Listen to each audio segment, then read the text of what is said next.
지금으로부터 20여 년 전 난임을 겪던 부부 한 쌍이 서울의 한 대학병원에서 시험관 아기 시술을 받았습니다. 시술은 힘들었지만 부부는 결국 아이를 얻었는데요. 아이를 애지중지 키우던 부부, 그런데 몇 년 뒤 병원에 가면서 놀라운 사실이 밝혀집니다. 아이의 혈액형이 부부에게서 나올 수 없는 것이었던 겁니다. 아내는 B형, 남편도 B형. 그런데 어찌 된 일인지 아이의 혈액형은 A형이었습니다. 그러면 부부의 아이가 아닌 것일까요? 도대체 어떻게 된 일일까요? 일단 20여 년 전으로 돌아가 보죠. 정확히 26년 전입니다. 시험관 시술을 받았다는 거죠, 이 부부가. 네, 부부는 약 20여 년 전 서울의 한 대학병원에서 인공수정을 했다가 실패하자 시험관 아기 시술을 하게 됐다고 하는데요. 여성의 난자와 남자의 정자를 채취해서 이를 체외 수정시켜서 이틀에서 5일 정도 배양한 뒤에 자궁에 이식하는 방식입니다. 이 시술이 잘 돼서 부부는 원하던 아기를 얻었고 또 해당 의사가 퇴직하기 전까지는 그 병원 산부인과의 정기검진을 계속 다녔다고 하는데요. 또 의사가 퇴직하고 나면 선교 활동을 할 거라는 그런 정보도 공유하면서 가끔 안부 연락까지 주고받는 사이였다고 합니다. 자, 그런데 앞서 들으신 것처럼 이 아기의 혈액형이 그 부부 사이에서는 나올 수 없는 혈액형이었다는 거잖아요. 그렇죠. 우리가 과학 시간에 배웠던 게 있어요. 뭐 유전자 법칙, 멘델의 법칙인가. 그런데 일단은 아버지, 어머니가 부부가 둘 다 B형이었습니다. B형이면 이게 좀 어렵게 말하면 BO입니다. 그러면 그 유전자 법칙을 적용하더라도 B형 아이면 BO가 되면 OO가 될 수가 있기 때문에 B형 아이면 O형밖에 나올 수가 없고요. 아들이 지금 A형이 나왔습니다. 예. 나올 수 없는 혈액형이죠. 그렇죠. 그러다 보니까 이제 문제가 됐는데 나중에 이제 초아 청소년과에서 혈액형이 A형이라는 얘기를 듣고 깜짝 놀랐다고 합니다. 예. 이 어머님이 마침 또 사건 반장 가족이세요. 그래서 저희한테도 참 이 고민을 많이 좀 털어놓으셨는데, 그래서 뭐가 됐든 이 상황이 이 지경이 됐으니까 당시 병원 측에 이게 어떻게 된 일이냐 직접 문의를 하셨다는 거죠. 얘기 한번 직접 들어보시죠. 다니는 소아과에서 간염 항체 검사를 한다고 해서 체열을 하잖아요. 근데 A형이라고 하더라고요. 이게 잘못된 것 같은데 우리가 알고 있는 혈액형 상식을 잘못 알고 있나? 그래서 의사 선생한테 여쭤봤어요. 무슨 외국 신문인지 잡지인지는 잘 모르겠어요. 한 장의 종이를 보여주면서 이게 돌연변이인 것 같다. 네. 그래서 저희는 돌연변이가 있을 수 있구나 이렇게 생각을 너무 무식하게 했던 거죠. 믿었고. 아니 무슨 엑스맨도 아니고 돌연변이가 있습니까? 사실 이게 26년 전에 있었던 일이고 그 당시에 시험관 아기의 매뉴얼이 정확하게 안 되어 있던 부분이기 때문에 오히려 이런 일들이 그냥 쉽게 일어나지 않았는가 하는 굉장히 좀 이렇게 마음 아픈 생각을 할 수밖에 없고, 아니 의사 선생님이잖아요. 그러면 이걸 그냥 설명 안 되는 걸 돌연변이라고 이야기를 하면 그 시험관 아기에 정말 아이를 갖고 싶었던 그 절박한 부모님들에게, 그 부부에게 얼마만큼 마음의 상처가 될 수 있을지 생각 안 해보셨는 거는 아닌지, 어떻게 보면 그 당시에 저는 누구인지는 잘 모르겠지만 그 의사 선생님이 너무나 쉽게 그리고 너무나 잘못된 설명을 하지 않았을까 그렇게 생각합니다. 자, 일단 그 시간이 흘러서 성인이 된 아이한테, 이게 26년 전이니까 성인이 됐죠. 그 아이한테 부모와 혈액형이 다른 걸 이제 설명을 해 줘야 되니까 병원에 이 관련 자료를 좀 달라고 했다는 거죠. 네, 그렇습니다. 이 어머니께서는 그때 그렇게 했던 게 내가 무식해서 그랬다라고 얘기를 했지만, 저는 이 어머니 아버지께서 너무나 간절하게 원했던 자녀이기 때문에 돌연변이라는 얘기를 들었음에도 불구하고 우리 아이가 생겼다라는 그 기쁨이나 그런 확신 때문에 거기에 대해서 더 깊게 생각하고 싶지 않거나 무의식적으로라도 좀 거부 반응이 있었을 것 같아요. 그래서 어쨌든 우리 아이라고 생각하고 조금도 의심하지 않고 너무너무 잘 키운 거예요. 그런데 아이가 크고 나서 이제는 부부는 이제 나이가 드셔가고 있고 아이는 장성했으니까 이제는 아이가 엄마 아빠의 보호자가 되잖아요. 예. 근데 나중에 이제 어머니 아버지가 어떤 일이 벌어질지 모르고 병이 날 수도 있을 때 보호자니까 우리와 이 아이가 왜 혈액형이 틀린지를 우리가 살아있을 때 아이에게 설명을 해줘야겠다. 이렇게 시험관이 한 거고 돌연변이라서 이렇게 나올 수도 있다 하더라. 그러면서 이제 의료적인 증거를 딱 대주려고 한 거죠. 그래서 병원에다가 의료적인 좀 자료를 주십시오라고 얘기를 했는데 자, 여기서부터 이제 너무 청천벽력입니다.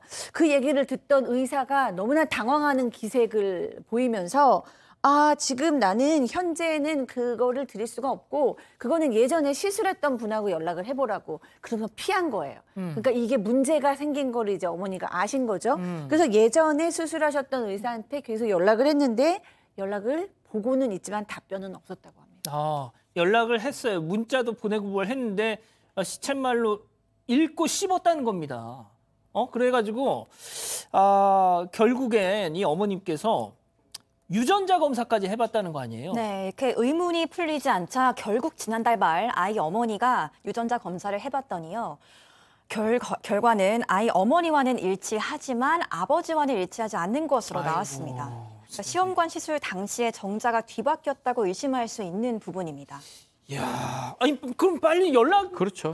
아니 뭐 문자든 뭐든 봤으면 답을 줘야 될 거 아니에요? 그 의사는. 뭐 추측하건대 돌연변이가 아니고 막 그 유전자가 아빠가 막 A형이겠죠. 바뀌겠죠. A형이면 뭐 가능한 거니까요.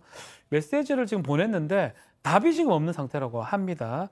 외국에 지금 선교 활동 나가서 지금 좀 느리다고 얘기를 하는데 글쎄요 아마 나중에 그 의사가 예. 근데 당시 시술했던 의사가 메시지를 보고도 확인을 하고도 확인하지도 않고 전화도 받지도 않는 상황이라고 하고요. 진짜 읽었어요. 일이 없는 거 보니까. 나중에는 지금 연락이 완전히 두절됐다라고 지금 얘기한 상황입니다. 자, 지금 보시면 끝에 일이 없잖아요. 읽은 겁니다. 근데 그 답은 지금 나오고 있지 않는 겁니다. 자, 승현님, 결국 이 참다 못한 이 부모님들 지난 2월에 그 해당 병원 그 당시 시술을 했던 대학병원에 민원을 넣었다는데 뭐가 됐든 그 병원에서는 입장을 내야 될 거 아니에요. 이게 참 제가 이제 제 주위에 난임 부부가 계셨어요. 그래서 10년 동안 아이를 갖지 못했는데 그 안 당해보면 진짜 모르거든요. 그건 정말 절박하고 정말 소중하고 어떻게 보면 내 인생의 전부인 아기를 가졌던 그 부모의 마음을 생각하면 병원에서도 최대한 노력을 해야 될 거 아니에요. 그런데 병원에서 이렇게 말했답니다. 아주 오래된 일이기 때문에 지금 기록에 남아있는 건 아무것도 없다. 우리도 해당 의사와 연락을 하려고 하지만 연락이 되지 않는다라고 이야기하고 방금 박 변호사님 말씀 주신 대로 이게 그 여행 가는 장소도 되게 저는 부적절한데 정말 종교적인 신앙의 어떤 측면에서 기대서 만약에 그런 여행을 했다면 빨리 돌아오셔가지고 이 일에 대해서 정말 제대로 된 설명, 다른 말로 이실직고를 어떻게 하실지 저는 반드시 필요한 부분이라고 생각합니다.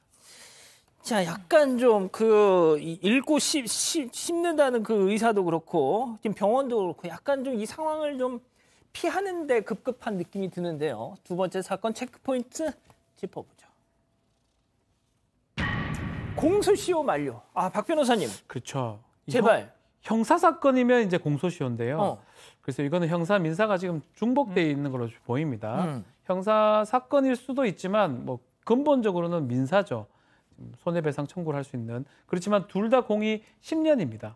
공소시효도 사실은 좀 길고 10년 정도고 소멸시효 같은 경우는 민사 사건인데 대부분 채권이 소멸시효 10년이기 때문에 시간이 많이 지난 상황에서 시효가 지났기 때문에 이거에 대해서 법적인 어떤 구제를 받을 가능성은 없다라고 지금 보입니다. 어떻게 그럼?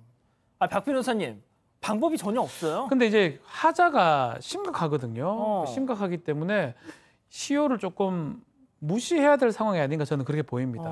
하자가 만약 심각하다면 또 지금 너무 늦게 알았잖아요. 그때부터 기사를 한다 그러면 시효가 좀 더 늘어날 것 같기도 하고요. 그런 걸 또 통해서 지금 병원이나 그 의사한테 책임을 물어야 되는데요. 그 책임이 뭐 민사든 형사든 좀 물어야 되는 상황이 아닌가. 이거 뭐 보입니다. 미국 같으면 수십억 소송감이죠. 이거 진짜 미국 같으면. 네. 자, 소장님 일단 부모님 입장에서 뭐 그렇다고 해서 20년 넘게 키운 아들을 뭐 이제 와서 나몰라라 하진 않겠지만 이게 좀 그래도 좀 만감이 교차하실 것 같아요. 그럼요. 일단 뭐 기른 정이 더 깊다고 하니까 뭐 변함은 없죠. 지금 아버님께서도 당연히 그래도 내 아이다. 그럼요. 조금도 변함은 없지만 그렇지만 우리 아이가 알까봐 너무 좀 걱정스럽다. 아이가 너무 상처받을까봐 걱정스럽다라고 얘기를 하셨고요. 굉장한 부성애로 이거 괜찮다라고 얘기를 하고 계시지만 사실 얼마나 좀 절망스러운 얘기고, 그죠? 혼란스럽고 또 상실감이 있는 거죠. 정말 내 아이임에는 변함이 없지만 그래도 유전자적으로 내 아이가 아니었다는 사실을 평생 감당을 해야 되는 거잖아요. 내 잘못은 일도 없이. 거기에 대해서 설명도 못 듣고 있잖아요. 이 어머님과 아버님 받으실 그런 어떤 심적인 타격, 그리고 아들 역시 똑같이 이 얘기를 당연히 알게 되겠죠. 이제 성인인데. 그랬을 때 그 혼란, 이런 걸 도대체 어떻게 보상할 겁니까? 그러니까 말이죠. 자, 승 의원님. 네. 당시 시술을 했다는 의사가 지금 연락을 읽고도 이거 반응을 하지 않는다는 거 보면 이 양반은 계속 알고 있었던 것 같아. 그죠? 제일 처음에 저도 이 사건 조금 이렇게 취재를 조금 해봤는데 제일 처음에 그 혈액형 이야기 할 때부터 원래 호탕한 사람이고 굉장히 적극적인 사람이었는데 굉장히 이렇게 좀 당황스러웠다라는 이야기는 들리고 있어요. 지금 아직까지 그 의사에 대한 정확한 해명을 받지 못한 상황에서 제가 달리 단언적으로 말씀할 수 없지만 여기서 우리가 반드시 고민해야 되는 거 2가지만 딱 말씀드리겠습니다. 지금 이 부모와 같이 자랐던 그러니까 지금 성인이 된 아들에도 우리가 굉장히 조심스럽게 접근을 해야 되는 거예요. 우리는 그 사건에 대해서 분명히 피해자이기 때문에 절대로 이 사건이 더 이상 크게 그 사람들의 마음에 상처가 안 줄도록 조심해야 되는 것이고, 2번째는 이런 일이 절대로 2번 다시 발생하면 안 되는 거잖아요. 그렇기 때문에 어떤 시험관 아기가 있을 때 2번 체크, 3번 체크, 4번 체크까지 반드시 그 시험관 아기의 그 부모의 당사자의 유전자가 들어있는 상황에서 시험관 시술이 될 수 있도록 좀 정확하게 시험관 시술의 법 체계를 바꾸어서 2번이 아니라 3번이 아니라 4번까지도 확인하고 마지막 단계에서 시험관 아기에 대한 시술이 필요하다. 그런 법 체계를 만들어야 한다는 말씀 드리겠습니다. 알겠습니다.